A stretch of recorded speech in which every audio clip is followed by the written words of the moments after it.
things you're going to need this morning is your vat, some gloves, whatever you want to dye,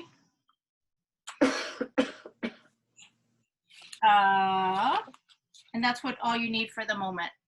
We'll talk a little bit more about supplies because hopefully you were all hooked and you're going to need to order your own supplies to keep your vat going, and we'll talk about that a little bit later. So I'm curious, how do all of your vats look? What's the color of your vat?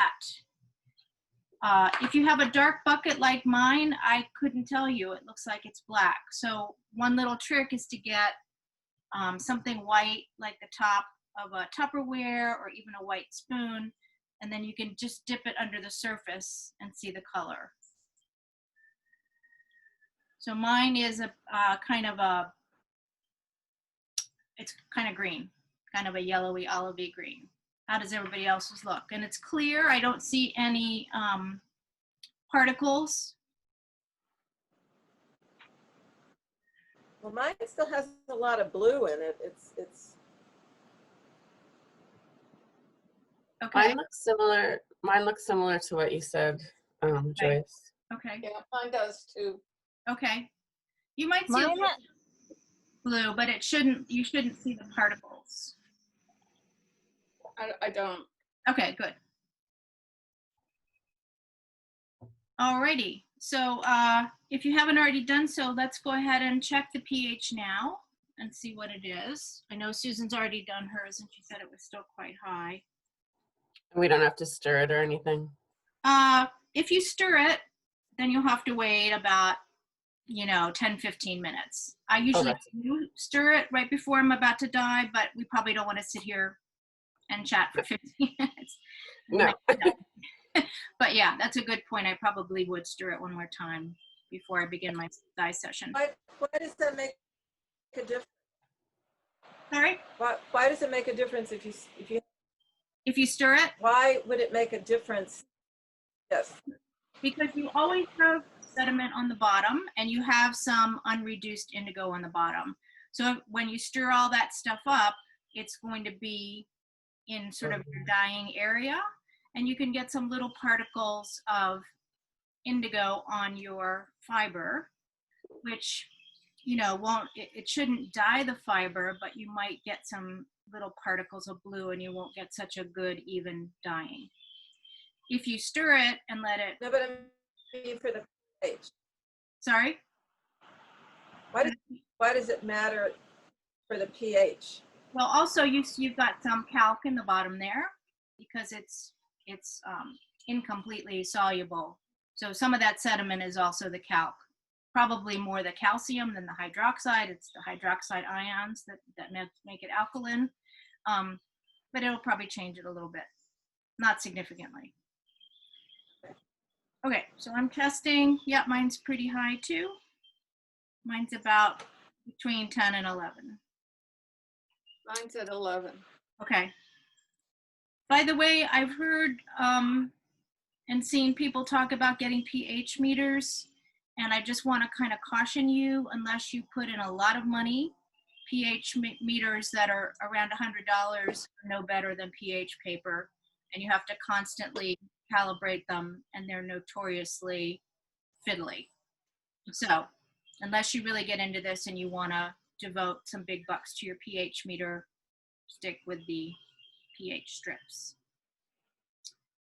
Okay, so you can get out whatever it is that you have prepared. So here's my bandana. You want to put your gloves on first.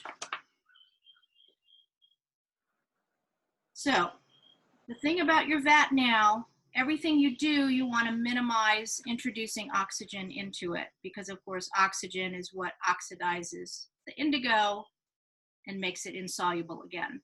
It's going to happen, but the more that you can minimize that, the better. So you want to be careful about how you put your fiber in, and you want to be careful especially about how you take it out. So when you take it out, you don't want to let it drip over the vat. That's why you have your drip bowl or bucket or whatever you're going to use right by it, because you're going to immediately just dump it into that drip bucket. And you'll find that there's some indigo in that drip bucket, which you can, at the end of your dye session, just put back into your vat. So you don't want to put anything like vinegar into your drip bucket. You want it just to be water because you don't want to acidify your vat. Okay, so the other thing about indigo, there's kind of a saying that indigo only dyes what it sees. Of course, it doesn't see anything, but what that means is if you have some folds, which are, not intentional, your indigo may not hit that part of your fiber. So I'm just going to gently lower it down in, and I'm not going to let it hit the bottom because that's where that sediment is. So I just kind of gently move it around, being careful not to add any bubbles. You may notice a few bubbles coming up from your fiber as the air in your fiber is released. Excuse me, Joyce. Yes. We didn't talk about the flower and taking it off the top. Yes, thank you. I don't know why I never get a flower. Really? Yeah. I had a really nice one. Okay. Thank you for saying that. So the Yeah. flower is a little collection of blue indigo, and it looks bubbly, and it's called the flower.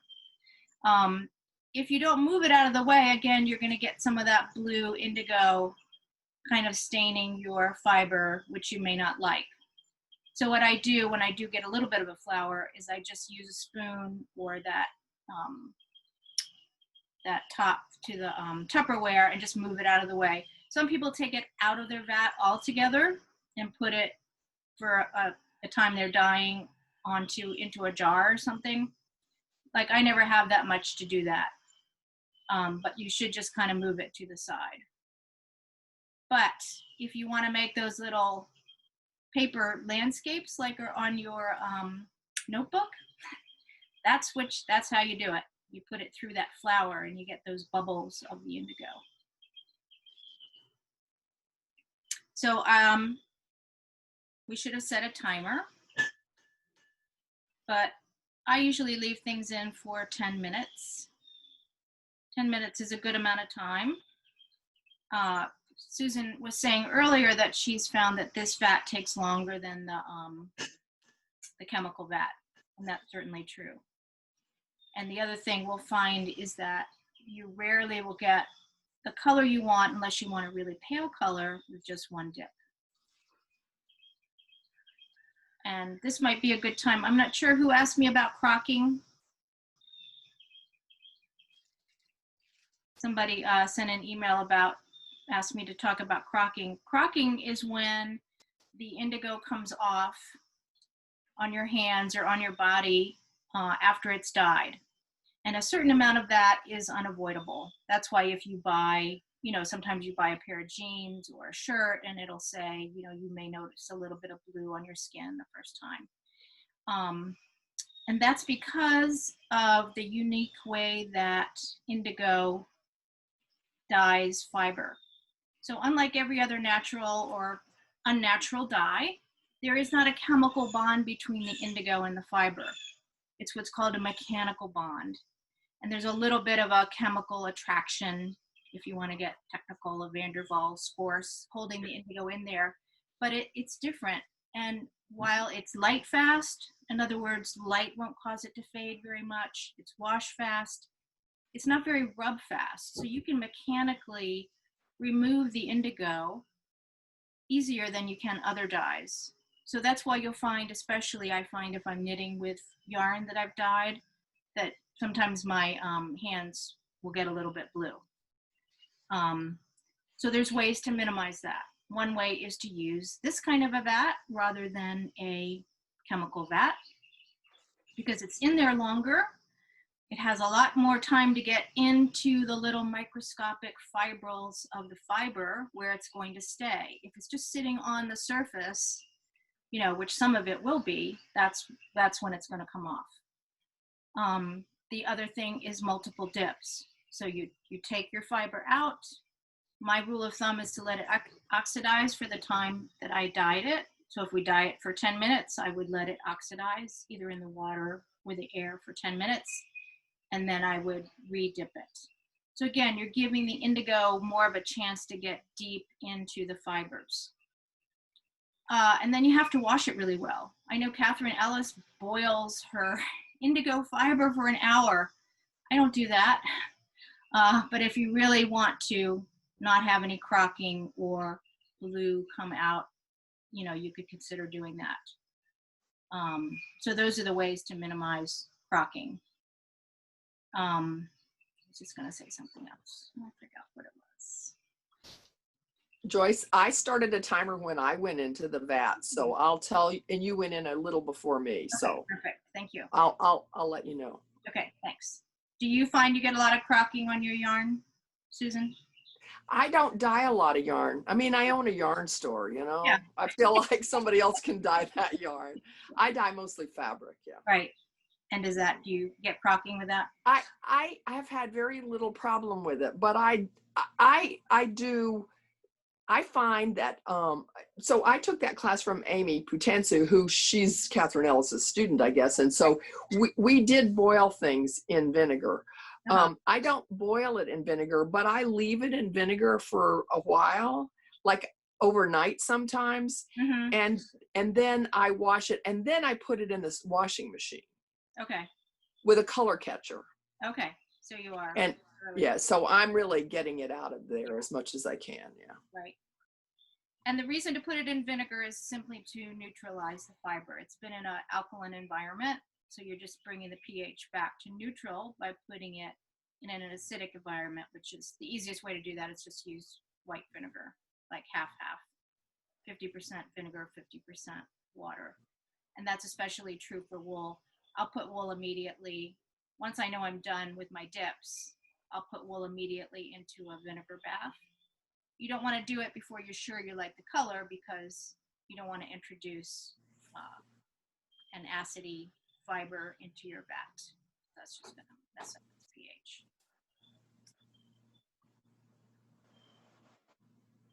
So are you kind of moving it around and massaging it? The other thing I've seen in videos of people in Japan and in Africa is when they take their fiber out, they thwack it or beat it on like a stone or something.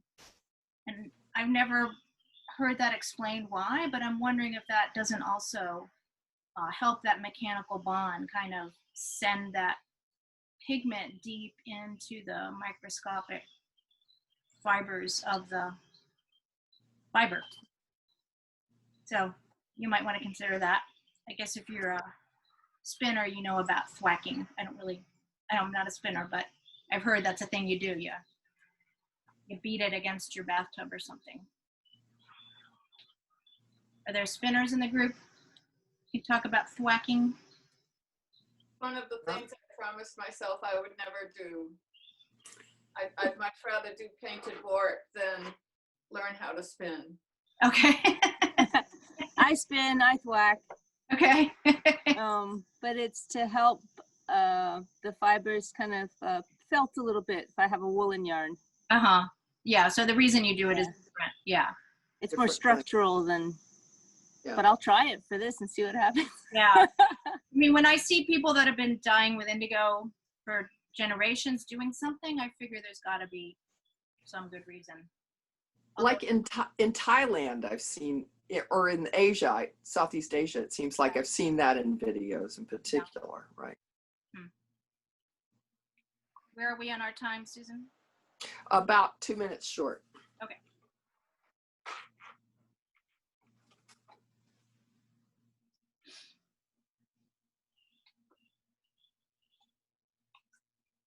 What's everybody dyeing? Right now I'm just tying the scarf. I've got a stitching project on my cutting table, Uh-huh. but I didn't have time to pull everything. So I think that's my next dyeing. Right. I do a lot of dyeing for stitching. That's mostly what I do. I really enjoy it. Me too. Me too.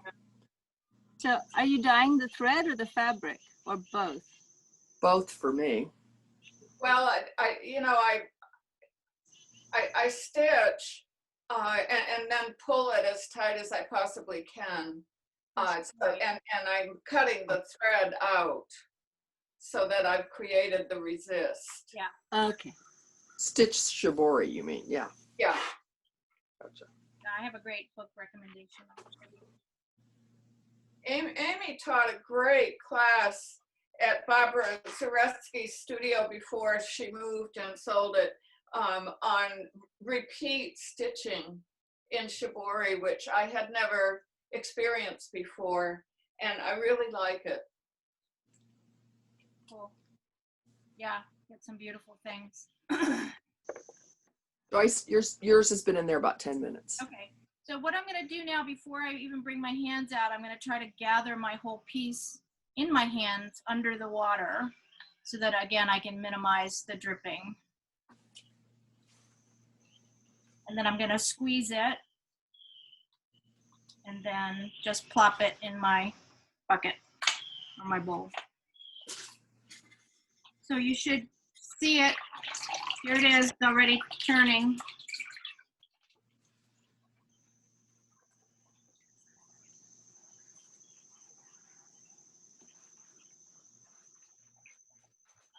So once it's in the water, you can take your gloves off if you like.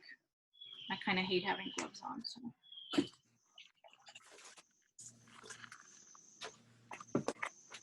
There's some oxygen in the water, not as much as in the air. So after you rinse it a little bit,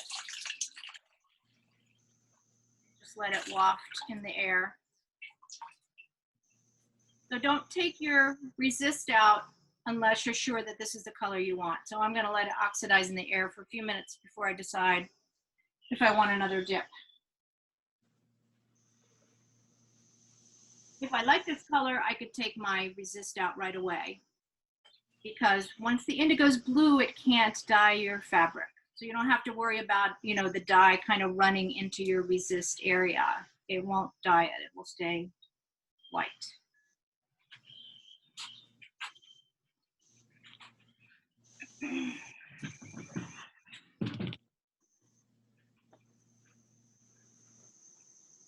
Maybe I will demo dyeing yarn while everybody's still got their piece in there.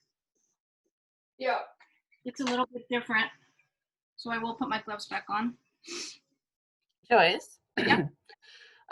when you take it out of the vat, is it necessary that it goes into water, or can it just go into an empty bowl? I like to put it in water because it rinses it a little bit. Okay. And does it just sit in the water, or just like, just, swish it around.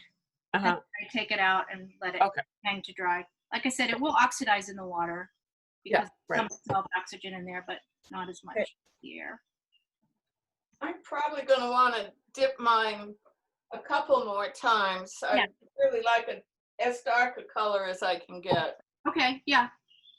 So there's two ways to get a darker color: more time and more dips. Mm-hmm. I like more dips, but yeah, you can leave it in there and go away for an hour. The thing is, you have to make sure that your fiber isn't folded over on itself, because even that is going to cause a resist. If you want a nice even dye, you have to be kind of moving it around a little bit. Right. When you say more, Joyce, I have a question too about redipping. Yes. So would you rinse it before you dip? Yes. Yes. Yes. Okay, so here's my little mini skein. So what you want is something like this that can go over your vat. It could be a handle of a broom or anything that isn't going to snag your yarn. So it could be wood or plastic or whatever. And then you're going to hook your yarn on it and slowly lower it down. And then you're just gonna keep moving your yarn like this.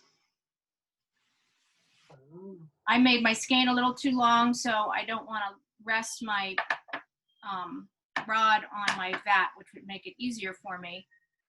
So I'm holding it up.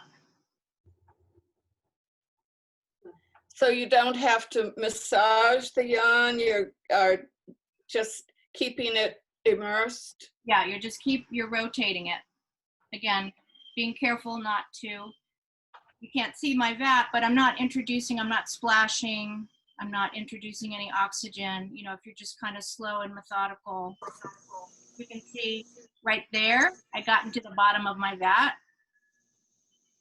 Yeah. That's gonna rinse off, but it may cause a little bit of irregularity in the color. So if you really want a totally even color, you don't want your fiber to get down there. You can put like the bottom of a vegetable steamer in the bottom of your vat, or anything that's going to keep your fiber away from that sediment. I'll also show you a trick I learned from Catherine Ellis, which is to use a trash can. Show you that in a second. Okay, so I'm getting a nice color actually, so I'm going to go ahead and do the same thing. You know, wool, like all natural dyes, I find just takes the color more easily. Although you get beautiful color on cotton too in indigo, unlike other natural dyes. Okay, so I'm just gonna put it in my bucket. So if you get a trash can, either a plastic's probably better, but I have this metal one that has, it's kind of a mesh side. That's brilliant. Can just down in your vat. I use this in my big one, so I have these weights on it because my big vat is a lot taller. But this one, I don't really need it. So now I have a barrier between the liquid part of my vat and any sediment. Oh, Obviously, you have to take this out before you stir it whenever you're stirring your vat, but for dyeing, it makes it nice that you're not worrying about getting down into that sediment.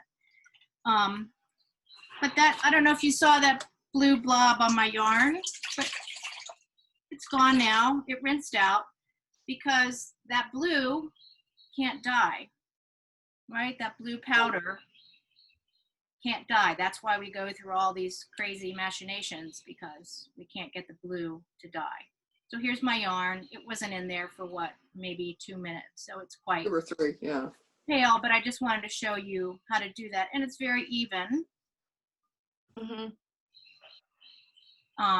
If you wanted, an ombre on your yarn, then you would just start by, putting a little bit in, maybe wait a minute, then go down again, wait a minute.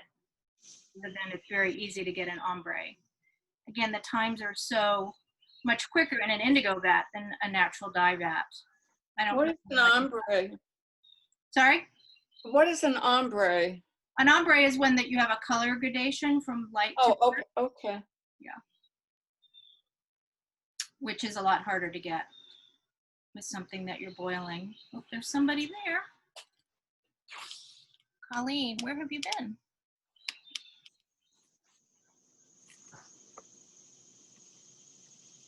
How's the time, Susan? I'm sorry, I didn't do a good job on this one, Joyce. That's okay. Oops. Okay. I think 5 minutes since you started. Oh no, I yeah. meant for yours. Oh, here's mine right Okay. here. All right. Mine is really dark. It for a one dip, Yeah. Oh, it is. And it's oxidized. So I was just getting ready to cut my resist. Okay. Mine is like pleated sort of loosely while it was wet, and then wrapped with carpet work. Okay. Cool. So I think everybody else, if you started around the same time, it's probably been 10 minutes, and you can decide if you like the color or you want to do another dip. So I think here's mine. I think I'll probably put it in again. Mm-hmm. I mean, I do love this pale blue. Beautiful. I was listening to an African indigo master, and evidently, I think he was from Burkina Faso or something, I can't remember. But in that language, they had like 20 different names for the color of the indigo range, from the very palest to the almost black, and everyone had its own name. I love that. So cool. So I'm just going to go ahead and put this in my basket and throw caution to the wind and not play with it. Guys, when you take the, when you've had it in the vat for 10 minutes and you're taking it out to let it oxidize for 10 minutes, yeah, does it matter whether those 10 minutes it's sitting in water or air? Can it be either? It can be either. There's less oxygen in the water, so I would take it out of the water. So rinsing it and then letting it air out a bit is probably the best. Okay. And you can even kind of, do this, kind of move it around. Okay. So I'm late into the meeting, very late. Kelly, I okay. my internet once I got the passcode, but so I'm assuming we put it in for 10 minutes? So yeah, so what are you gonna dye? The handkerchief that you gave. And it's wet? It's wet. Okay. So you have to, when you put it in, you kind of have to hold onto it with your gloved hand and gently move it around, or you might get an uneven dye. Okay. And I'd leave it in for holding it for 10 minutes? Right. We're starting with 10. Most people want to do another dip. Well, not most people, but a few people are, like I am. Okay. She's got a really strong vat, so she's done after one dip. Beautiful. Wow. Yeah, really. That's Oh, amazing. wow. So Oh, nice. explain Yeah. how you got that pattern, Susan. Yeah, so this is not a bandana. It's a flour sack dish towel. Right. So it's a little denser. And I soaked it overnight, and then I just kind of did about maybe 1-inch pleats, folded it back and forth, and then I used 2 strands of carpet warp because one is kind of not quite strong enough. And I just tie it tight on one end and then wrap it the length of it and tie it tight on the other end. Wow. So it's really simple, quick. It's very, very simple. Yeah. I've been dyeing t-shirts this way all summer. Yeah. I've got a system down, but yeah. Yeah, that's beautiful. But you yeah, it makes it, know, it's, so dark on one dip because the pH was so high. I'm not. Joyce will answer that. So how much indigo is in your vat, do you know? I just followed your recipe. Oh, so you use 25 grams? Yes. Okay. Yeah, because I'm surprised it's so dark because I didn't. I am, yeah. It started out dark. Yeah. I will say that because I did sneak a dip in last night, it Yeah. did not start out this dark. Huh. So I didn't do anything to it except stir it. Yeah. You know, Now you used indigo from Botanical Colors. I did. And you, And you using Maywa, so I'm using that. Maywa. It's a little bit different indigo, although Sure. I trust both of those companies. I think they're Right. sources of indigo. Not all indigo is actually indigo, so you have to be careful. Right. But there's 3 places I would get indigo from: the Botanical Colors, Maywa, and Stony Creek, which is local to us. She doesn't always have availability, but a lot of indigo that you get is actually pre-reduced indigo, which means it's not from a plant.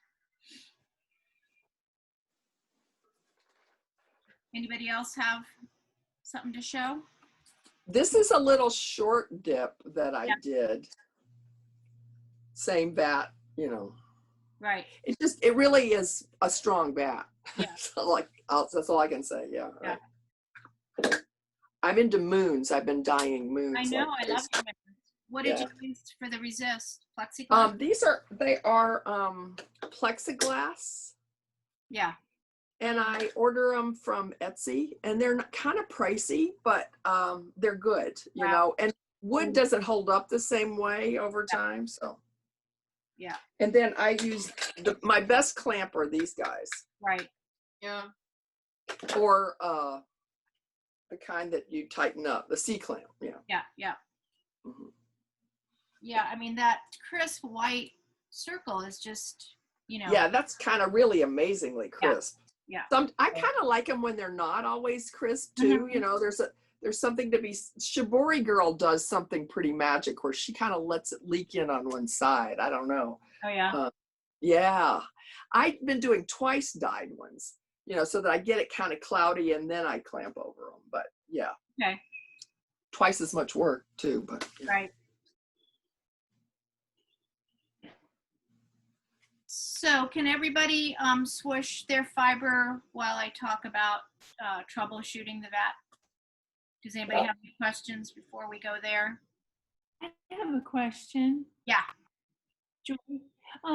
So when you said about the darker comes from more time, and so does that mean in the dye or in between in the dye? In the dye. So you can either leave it in there, for 20 minutes. That's not a long time to leave it in. Or, And it can go to the bottom and well, I wouldn't let it go to the bottom. So I'd put something down there, like okay. a vegetable So sticker or a bowl or, this something. is mine. Can you see that? That looks very dark.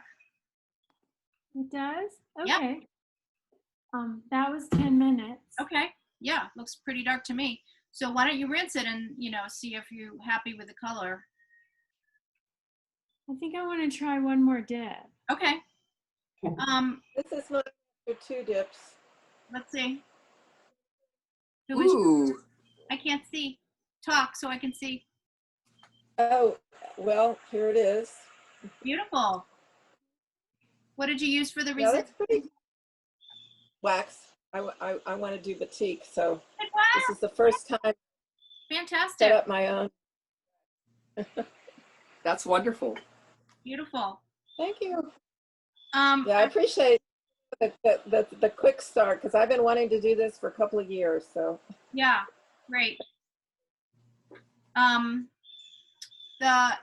So I didn't really mention this, it's in the handout, but the formula that we're using is based on Michelle Garcia, which evidently, he's not, even though he's a master, he's not really all that precise. And I guess at one point somebody in a workshop said, we need a recipe. And he said, okay, 1, 2, 3. 1 part Indigo, 2 parts alkaline, and 3 parts reducing agent. And he just kind of said that off the cuff. But so that's what everybody uses now. It does seem to work. Maywa's recommendation is that for this size vat, you use 20 grams of indigo. So I put 25 grams in your kit though, because, most people, especially if you're a new indigo dyer, you want that, what you think of as indigo, that really dark indigo. But you may find, as much beauty in the lighter shades as you go along. The good thing is, your vat will get weaker. So you're going to get those different shades. It's just in a different order. So the first ones are going to be dark, and then it's going to tend to get lighter for various reasons. And if you want a darker vat than this, you just put 50 grams of indigo in, and then you use the same formula. So it would be 100 grams of the lime and 3 times 150 grams of fructose. So you just keep that same ratio, 1 to 2 to 3, and then you can decide how dark you want your vat. But all vats will tend to get weaker over time. So I'm going to take this out now. So I think, people that get started with this, I think the frustration hits when they get their first initial dye and everything's beautiful. And then you come back and things are not working so well. Indigo vats really like to be used. So if you dye something, one day and you come back 3 weeks later, your vat is not going to be the same vat. And it's not going to dye the way it did 3 weeks ago. It's kind of like sourdough, if there's any bakers out there. Sourdough, you know, is best, the starter, if you bake every day. And I don't bake every day, but I am a sourdough baker. So every time I want to bake, I have to think ahead of time, okay, I want to bake Monday, so I better take my starter out of the fridge on Sunday and feed it so it's going to be happy for baking. So Indigo is pretty much the same. So if you haven't used your vat for a while, you need to come back and kind of assess what's going on. Chances are it will not be in reduction. So it's going to look blue, and you may even see some particles of blue. So that's an indication that the indigo has gone back into oxidation. The thing is, I don't know if you remember when I talked about the redox reaction, when something is reduced, something else is oxidized. So I know this gets a little bit, but the reducing agent becomes oxidized in that process. So in other words, our fructose becomes oxidized once it donates its electrons to the indigo. So now it's oxidized, it can't do its job anymore. So it's in there, but it can't help you out, okay? So it's done doing its job. So you're gonna have to add more reducing agent. Just dyeing is going to bring the pH down because one of the byproducts of that reaction is slightly acidic. So that's going to bring the pH down. If you're dyeing yarn, yarn is acidic, so that's going to bring the pH down. So when you come back to your vat, you can pretty much guarantee that you have to check the pH and bring it back up by adding lime, and you have to add more reducing agent. And the order of that is to adjust the pH before you add the fructose. It's not a big deal if you add the fructose and then you add the lime, but you want to do those two things pretty much at the same time. So you check your pH. How much lime do you add? There's no exact formula, you know, based on if your pH is 7, add this much lime. You know, there is no way to say that. I would just go a few teaspoons at a time, stir it, check the pH. If it's not there, add another teaspoon, stir it, check the pH until you're up to 10 or 11, or depending on what kind of fiber you're using. And then you add the fructose. Again, there's no magic formula to how much you add, but if you think about that 1, 2, 3 ratio, you know, fructose, the reducing agent, is the thing you need the most of.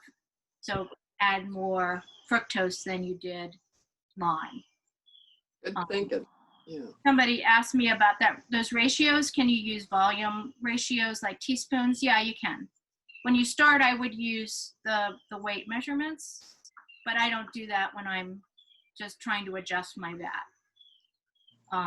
When I'm refreshing my vat, like I did with you guys last night, I started from scratch pretty much. I mean, I didn't throw this out, but I added indigo plus an alkaline plus reducing agent. So I did weigh everything out and add it like that. So if you come back to your vat and it's blue, chances are it's just not in reduction. So check the pH, adjust the pH with your lime, and then add your reducing agent. One thing I'll say about the fructose, it does work super quickly.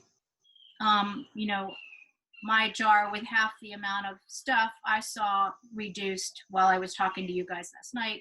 Susan dyed something last night, so it had reduced very quickly. But it also comes out of reduction pretty quickly. And it's kind of the analogy of sugar. Like if you eat sugar, you're going to get that energy, even though it's not energy that the sugar is providing in the vat, but then it's going to be gone. So it's kind of like that with your vat. So if you know you're going to be dyeing, you like this, you really want to continue doing it, you can stick with fructose, absolutely. Or you can begin adding something else that's kind of more nutritious, like henna or spent madder root. So those are more complex carbohydrates that eventually get turned into sugars, which do the same thing as the fructose. So I do a combination. I do the fructose, and then I also try to add some sort of backup that's a little bit more complex, like henna, to my vat, so that it doesn't come out of reduction quite so quickly. Powdered henna? Do you just add powdered henna? So you buy the powdered henna and you boil it for You think about 10 minutes, and then you strain the powder off. Gotcha. You add that liquid, and you can boil that same powder a few more times and add, yeah, so don't add the powder, add the boiled liquid. Yeah, and you would think that the henna would affect the color, but it doesn't. It doesn't give you any color. It just provides another reducing agent. So you can use any color henna. You don't need a neutral color. Right. Just make sure it is just plant henna. Henna. Okay. Henna, that Mawa, it's green, but you know, some of that black henna they sell is something else. It's not really based on a plant. So just make sure it's actually plant henna. So some other issues. Maybe you come to your vat and it looks green and everything's good, and you put your fiber in there and you just get a super pale color. Well, if the vat was that nice green color and you're not getting good color, you probably used up most of your indigo. So remember, if you kind of keep track of how much you've been dyeing, you're going to get a sense of like, oh, okay, I'm getting up to, I've been dyeing and I've dyed almost 2 pounds of fiber. I'm probably, you know, don't have much indigo left in here. So in that case, you want to refresh your vat the way I did, and I usually just use half of everything that I did to start my vat, because there's still indigo in there. There's still lime in there. There may not be much fructose, but I just half everything. And you can get a sense. If it's super pale, you know, maybe go with a little bit more than half. As long as you start with your indigo and use that ratio. So however much indigo you put in, if it's 15 grams of indigo, you're going to put 30 grams of lime, and you're going to put 45 grams of fructose. So just always use that ratio. Really, I mean, it's simple. You just have to not be afraid to kind of diagnose what's going on. There's not many bad things that can go on, and you're not going to mess things up by, you know, doing something wrong. It's kind of like cooking. You know, you get a feel for what things look like, what happens when you do this, oh, how did that react? You know, so you just have to be a little bit patient with it and kind of get to know your vat. I always do that test strip before I start dyeing, so I know what I'm working with. And I have a record of my 10-minute test strips in my notebook, so I can see that for every time I dye. So I know, okay, well, things have gotten a little weak in here, so I have to leave things in longer or do more dips, or wow, I've got a really strong vat. So I want to think about that in terms of what I'm dyeing. I have never had to throw a vat away because something bad happened. I know some people say the sediment gets so thick in their vat, sometimes they do dump it out. But another trick to that is to make the lime water. Don't just put the lime in as a solid. Use lime water, which is simply the lime, you know, dissolved in water, and that helps it to cut down on the sediment. You will still get some sediment. Somebody asked me, I don't know if they're on the call today, about a moldy vat. I've never had a moldy vat except my fermentation vat, which is a whole nother thing. But again, if you keep the pH, you know, probably at 9 even, very few bacteria and mold like an alkaline pH. A lot of them love an acidic pH, where they're happy with it. That's why we can ferment pickles and all that stuff. But they're not so happy in an alkaline environment. So I doubt you'll get mold unless you let your vat go down to 7, and maybe it's the summer and it's in a toasty, warm place. Maybe you've added a few bananas to it, you know, but I've never had a moldy vat. If you do, I would just scrape the mold off the top. It's not going to hurt anything. The mold will be on the top, so you can just scrape it off. I would probably wear a mask when I did that, and then just put it out in the garden. I have a question about the temperature of the vat. I was watching a YouTube thing last night. Somebody in Norway was dyeing indigo. She used her stock pot, injected it into the big pot, and it was hot. She said, you need this to be at 50, which is centigrade. But the guys were were pulling theirs out, and he said, "Oh, this is hot! This is hot! This is hot! I can barely handle it." Was it a chemical vat? A thiox vat? I don't know. Yeah, you do need to heat a thiox vat. I don't do that. I don't heat my vats. I mean, if I know that it's really cold, like it's in winter and the temperature is quite cold, my basement gets pretty cold. Sometimes I'll warm up a little bit and add to it, but it does not need to be heated. It definitely doesn't need to be that hot. The thing about temperature and any chemical reaction, if you increase the temperature, you're gonna, increase the rate, what's called the rate of reaction. But I've never done that with a organic vat. I know people do it with a chemical vat. But if it gets cold, I think I have it on the handout. If it's really cold, I put a blanket around my vat. I've put a aquarium heater in my big vat because it's a lot bigger. So you can do that. Some people keep their vat like on their porch in the winter. In that case, you can put like an electric blanket around it to keep it warmish. But certainly it doesn't need to be any warmer than it is today outside. I haven't checked the temperature. I don't really check the temperature of my vat. So Joyce, I have a question. Okay. About the temperature of the vat. I'm in my greenhouse. Yeah. And it gets really hot. I mean, it'll get up to 100 degrees. That could be fine. So is that too warm? No, you're talking about Fahrenheit, I assume. Should be fine? Yeah, 100 degrees Fahrenheit. Yes. Yes? Yeah, that's fine. Yeah. Yeah. You don't want it to get, like 200 degrees. Okay, good. It's like simmering. Yeah. No, it likes summer, it likes a nice hot summer day. It's very happy. Okay. so Joyce, now Yeah.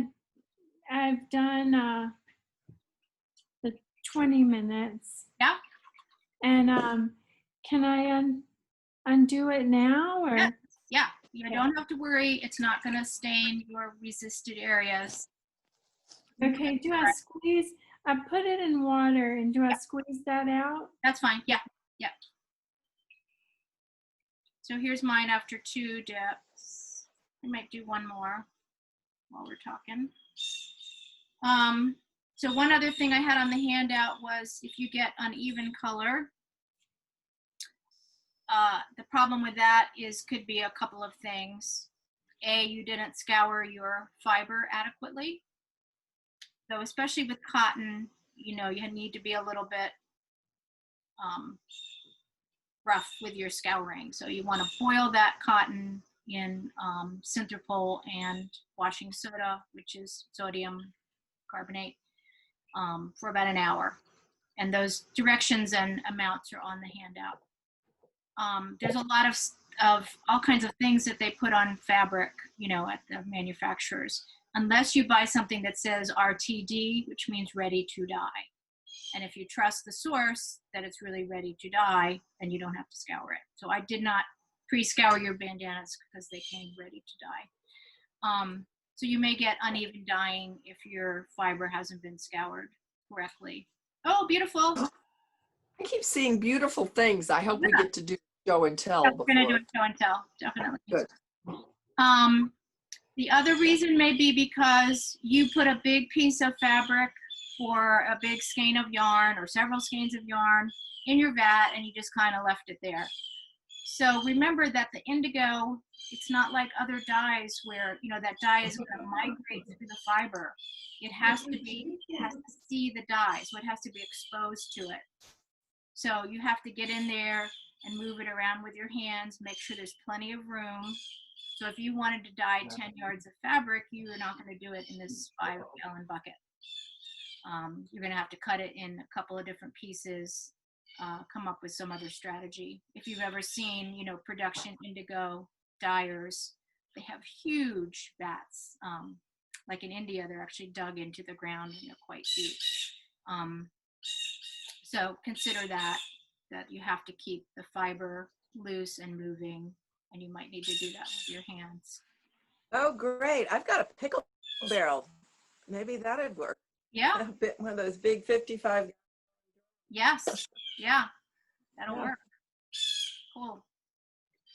So let me just check my notes and make sure I've talked about everything that I wanted to talk about in terms of maintaining your vat.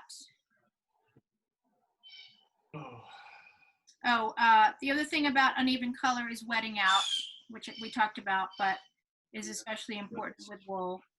Unless you're using superwash, you don't have to wet out as long. But, you know, if I know I'm going to be dyeing wool, I just keep it in the bucket overnight or even for a few days. Nothing's going to happen to it.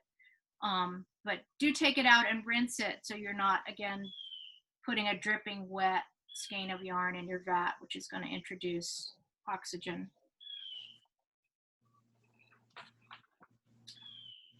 Okay. I just want to talk about a few other pieces of Joyce, equipment. I have another question. Sorry? Joyce, I have a question. Yes. I have a question.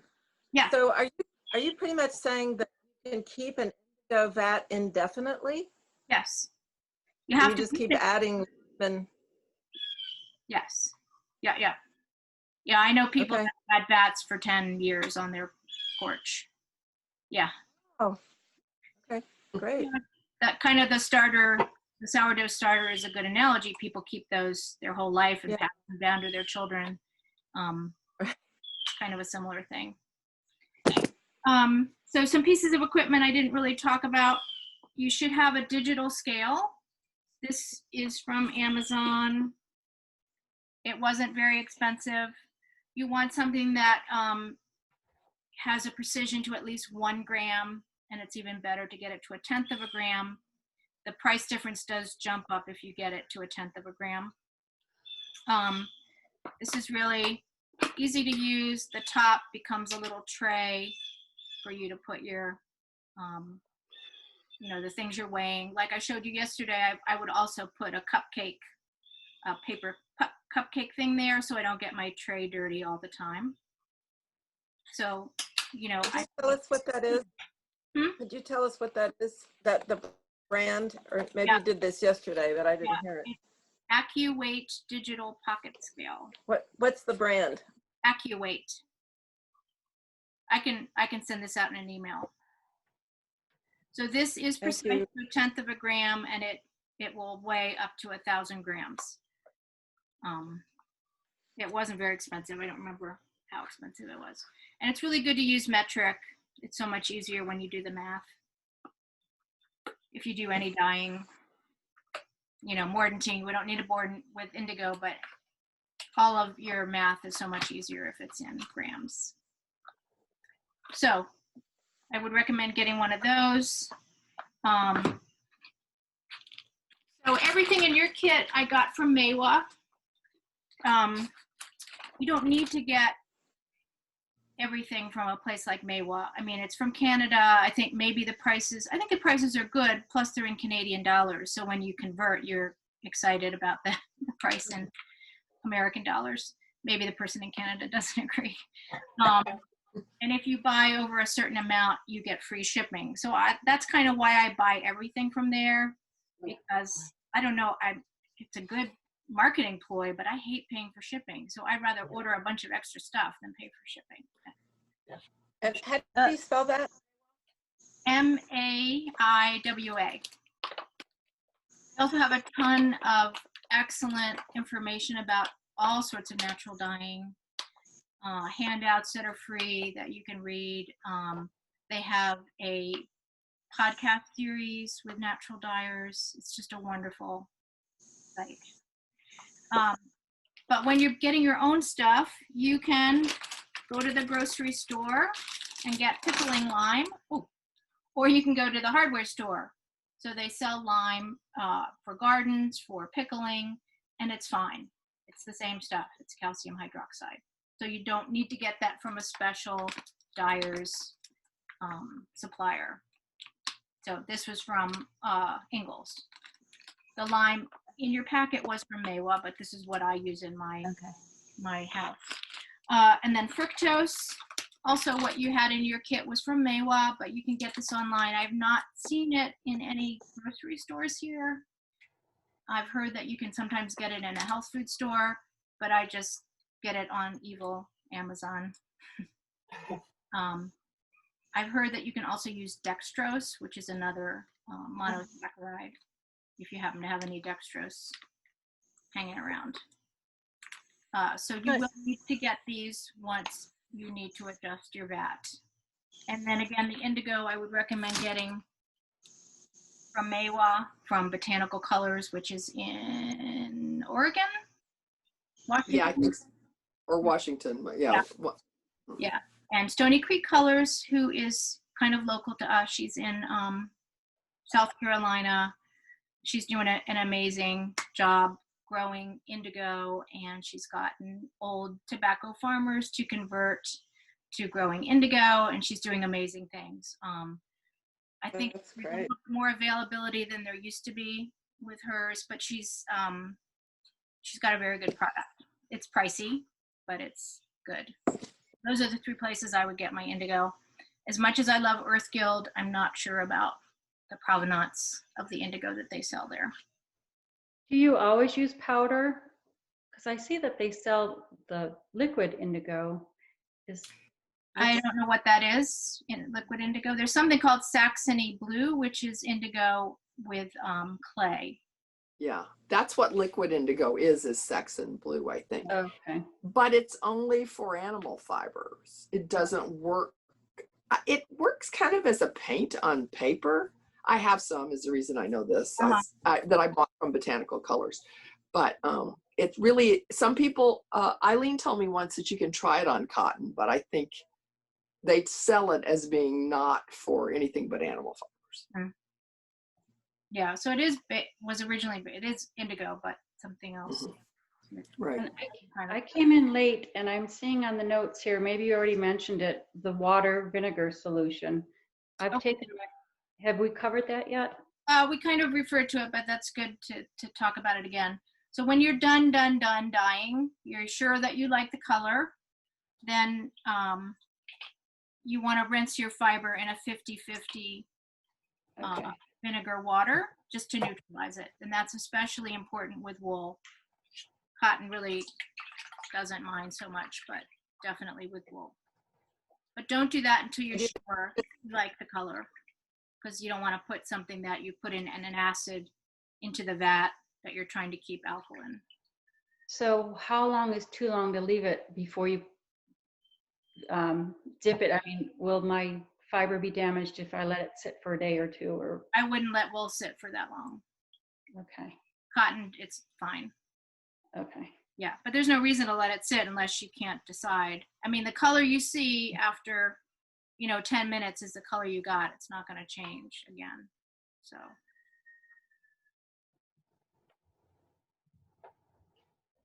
Okay, can we do a show and tell? So if you're not already on speaker view, put yourselves on speaker view, and then when somebody shows, you'll see them on the full screen. Well, I'm pleased considering I missed yesterday entirely. Beautiful. So Paula, talk about how you did that. I started, had it folded in quarters, and then started wrapping, twisting before I would wrap the next, so that I could get some sort of folding technique as well. Right. That's lovely. Gorgeous. And that's your bandana? Yes. Yeah. Lovely. That's beautiful. Please. Somebody else? I'm going to dip mine again, so I'm not ready to go. Maria has something. Marion? Marion, sorry. Oh, Yeah. Nice. Mine. So tell Beautiful. us. So I did the fan fold from one corner, and then put 2 circle-shaped pieces of wood and 2 rubber bands. Now, where did you put the wood? Let me hang it back up. Let's see. I put a fan folded from one corner, and then you fan fold back, and then I put 2 pieces of wood on the outside, and then 2 rubber bands Okay. crossed. I have a picture of it. I don't. Yeah. Here's. See if I can show y'all from my camera, my phone.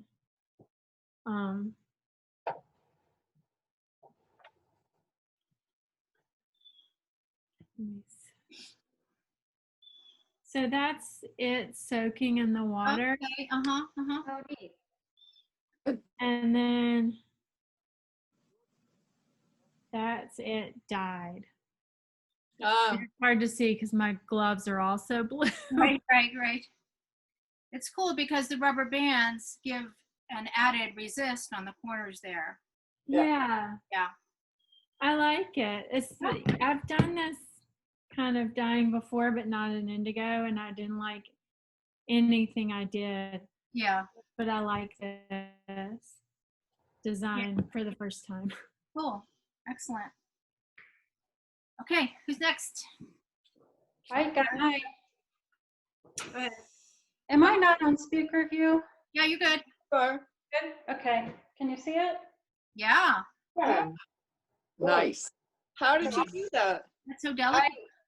I did accordion fold, and then I took my little clamps, Uh-huh. Uh-huh. Oh, based them, and that's what gave me the little squares. And I soaked it for probably 15 minutes total. That's it. nice. That's nice. Nice. Beautiful. You dipped it for a total of 15 minutes, you mean? Is that Yeah. what you said? Okay, just want to make sure I understood what you meant. Yeah. Yeah. It's very lovely. Yeah. I love the color too, the shade. I did too. Hmm.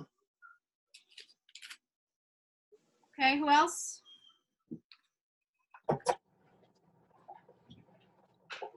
Anybody? I dyed yarn. Okay. I'm gonna save my bandana for doing a project with my granddaughter someday. Okay. Nice.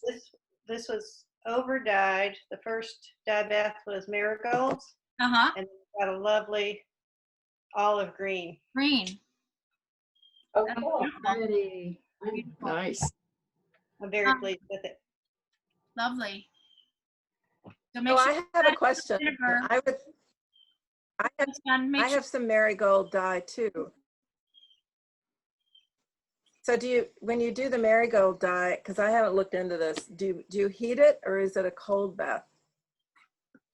That was heated. Hello? That was heated. Okay, well, I'll have to look. Okay, so the marigold dye, you heat it and then you do the indigo, not heated, obviously. Okay. I want to say one thing Thank about you. that. That's the way people always used to get green with indigo, was to dye it with yellow first and then over dye it with indigo. But recently, Catherine Ellis, who I trust with all things naturally dyeing, recommends that you do indigo first. It's a little bit more time intensive, but you do the indigo first on your unmordanted fiber, then you mordant it, and then you do the yellow. So the reason for that is when you put your mordanted fiber with your yellow in the vat, the alkaline environment is going to strip that mordant off your fiber and therefore strip off the dye. So you don't have as much control with the green. So you're going to end up getting, a more blue color than if you really are trying for a classic green color. So, you're going to get a nice green, you're going to get a nice color doing it the other way, and that's what everybody used to do. But that's her recommendation. So you might want to try it that way and see what you think and see if you think it's worth doing the extra. It's not really an extra step because you have to mordant it for your yellow color anyway. So just a thought.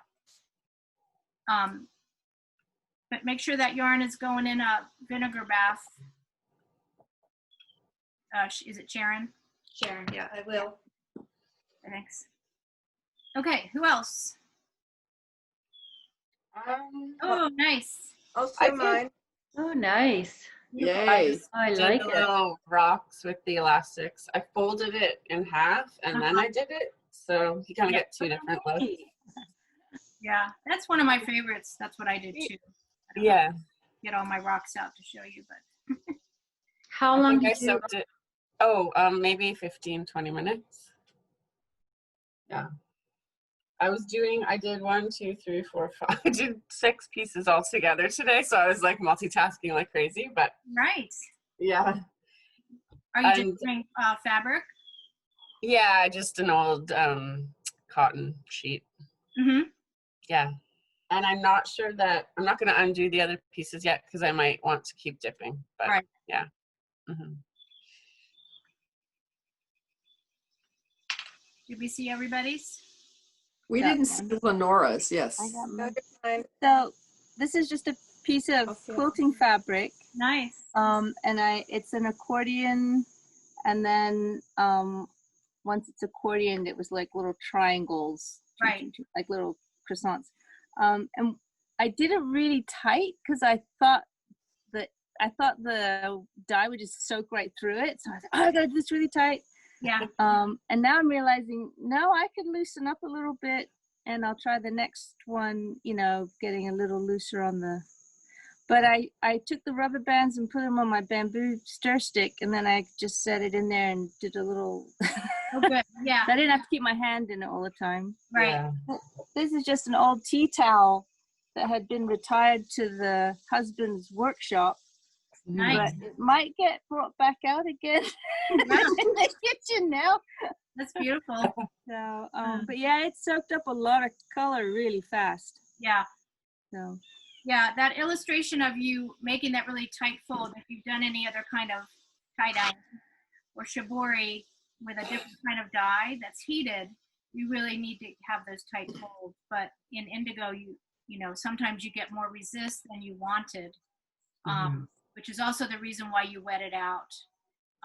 Whereas you might think you need to have it dry to keep the resist crisp, but indigo is just a different beast. So, but it's beautiful.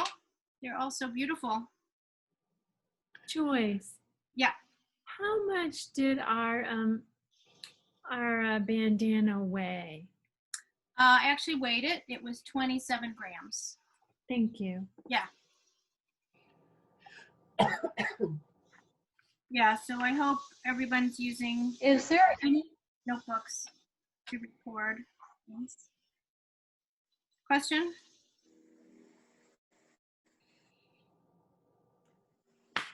Yeah. So I think you talked about this a little bit, but like I'm wearing an Is apron there that any, I dyed 2 years ago with. So how do you keep it from fading? This faded. How did you dye it? With what kind of indigo? The color faded. Yeah. Tell me how you dyed it. It was a guy from Nigeria, and he just had sticks and leaves. I don't know. I can't really Did you say have- because I don't, know what was going on with that indigo vat. But indigo is quite color fast and wash fast. Nothing is going to stay pristine over time, but that is quite a lot of fading, and I've never seen that. The only time I've seen that is with a t-shirt I did with some high school kids with a pre-reduced kit, and that washed out pretty quickly. I've never seen that much fading with any kind of Well, I might not have prepared it. I might not have prepared it right. So if it's prepared well, you don't really expect to get the fading. yeah, if it's scoured That's what you're saying. correctly, I mean, if you do everything. there's been a lot of stuff on your fiber that prevented the indigo from actually getting deep down into the fibers. But Yeah, that could be it. indigo is quite color fast in general. It's a little bit not as much rub fast. That's why you get that traditional way that blue jeans fade over time in those areas of the body where they're getting friction. Mm. when you Okay, over dye, when you over dye an eco print, So you've used iron or tannin. Does that over time change your vat, the color? Having Yeah, you might be introducing some iron. Iron's not a bad thing. You can also actually make an iron vat where iron is your reducing agent. If you get too much iron in there, your wool's not going to be happy. But if you never dye wool, I wouldn't worry about it. So, you know, iron generally darkens things. Personally, when I eco print, I do my indigo dyeing first and then I eco print. Oh, really? Yeah, I find that the indigo sometimes obscures the print, whereas if I print over the indigo, I get a better detail. Okay. I have to go. Thank you, everybody. Hi, Susan. It was great to see you. Nice seeing Thank you. It was Bye, great Susan. fun. Thank you. Thanks. Bye-bye. Yes.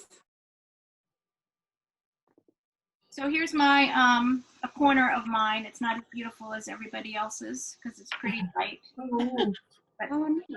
So I just did the stones on the four corners and in the middle. It's gonna take me a while to get the stones out. Okay. So is everybody feeling, I hope you're feeling inspired and that you want to do this again. Yeah. I hope you're feeling confident that you can do it. Just don't be afraid. Like I said, it's going to be one of three things or a combination of those things. If your vat is performing, you need more indigo, you need to adjust the pH, and you know what your pH is by testing it. That's kind of the easiest thing. And then if your vat is blue, you need to add more reducing agent and probably adjust the pH. The pH, you know, you get out of that alkaline range pretty quickly. And again, if you are coming back after a couple weeks, just prepare yourself. Like you're not going to be able to dye as soon as you take the top off the vat. You need to check it, you know, a couple hours before, or maybe even the night before you plan to do some dyeing, and just make those adjustments. Joyce, if I want to add my rinse water back to the vat, I'm just assuming it's a gentle pour in Exactly. without a lot of splashing. Try to pour it down the side of the vat. Okay. Yeah. So bubbles are never a good thing in any. Okay. Exactly. Yeah. So I wait to the end. Again, I wait to the end of my dye session. I wouldn't do that in the middle.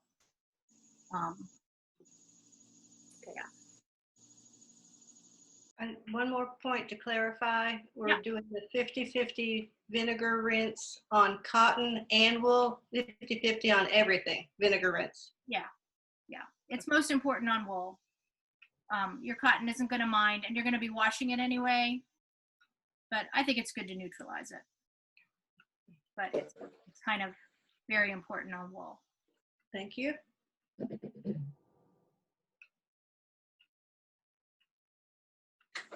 I'll send you those contacts for the three places I mentioned for the indigo, and certainly you could buy everything you needed, I'm sure, at those three places. But if you just want to source some of your fructose and your lime, you can do that locally.